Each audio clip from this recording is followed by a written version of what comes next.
Umarangkada ang Benil Blazers at San Beda Red Lions sa unang araw ng NCAA Season 99 Men's Football Tournament sa Rizal Memorial Stadium.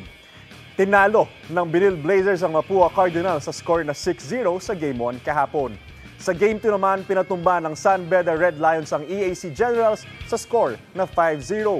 Ayon sa mga kupunan, iba ang gigil na makapaglaro muli sa unang pagkakataon pagkatapos ng 4 na taong pahinga dahil sa pandemya.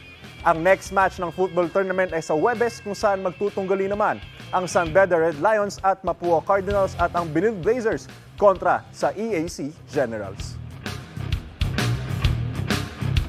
Kapuso, para laging una ka sa mga balita, bisitahin at mag-subscribe sa GMA Integrated News sa YouTube. Sa mga kapuso abroad, samahan nyo kami sa GMA Pinoy TV at sa www.gmanews.tv.